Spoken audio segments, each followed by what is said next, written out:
Prime Minister Scott Morrison has addressed the COP26 Climate Summit in Glasgow after justifying his ongoing spat with French President Emmanuel Macron.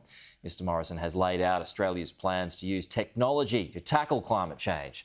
Political editor Andrew Clennell is travelling with the PM in Glasgow.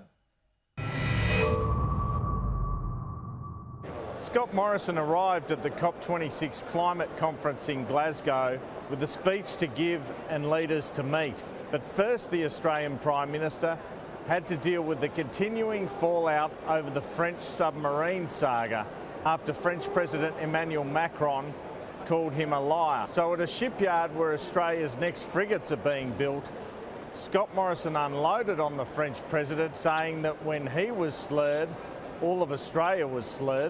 I must say that I think the statements that were made questioning Australia's integrity and the slurs that have been placed on Australia, not me, I've got broad shoulders, I can deal with that, but those slurs, I'm not going to cop sledging of Australia. I'm not going to cop that on behalf of other Australians. I can deal with whatever people throw at me, but Australia has a proud record when it comes to our defence capability. That's why we'll be building these and we'll be building others, and Australia's service record, I think, needs no elaboration. Mr Morrison said when he sat down for dinner with Emmanuel Macron at the Elysee, Paris in June, it was obvious there were problems with the French submarine contract. I agreed to go and have that dinner because I needed to share with him where Australia's thinking was. That was the reason I went to that dinner, to let him know after the meeting with the trilateral partners about where we were at, because only at that point had it then escalated to the possibility and likelihood of us potentially going down another track. Now, at that point, I made it very clear that a conventional diesel-powered submarine was not going to meet Australia's strategic requirements. We discussed that candidly. Another indication, he said, the AUKUS agreement did not come as a complete surprise to the French was the fact that they sent military officials out to Australia immediately after that June dinner with Mr Macron. I mean, Admiral Morio was sent to Australia to try and save the contract after our dinner in Elysee. So if there was no concern about the contract being under threat, Admiral Morio would never have come to Australia.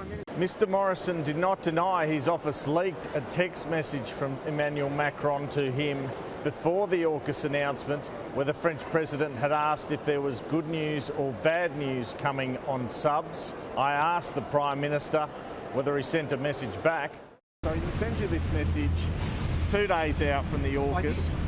And what did you message back? I said I thought it was very important that we spoke.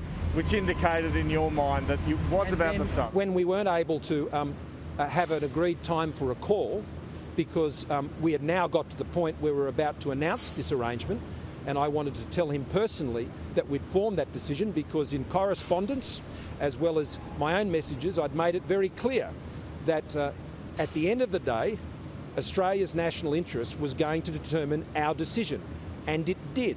At the climate conference, Mr Morrison said he would continue to push his technology, not taxes mantra, arguing developing countries needed to be shown lower emissions technology in order to reduce their emissions.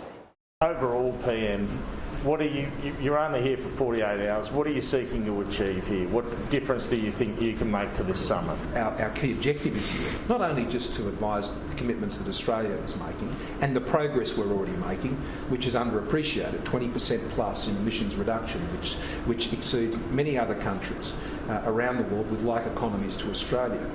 But the fundamental point is that if we want the whole world's emissions to go down, then the technologies that drive that, we have to drive their costs down. After a meeting with Pacific leaders, including the leaders of Fiji, Tuvalu and Palau, Mr Morrison confirmed that they had lobbied him to have a more ambitious emissions target for 2030.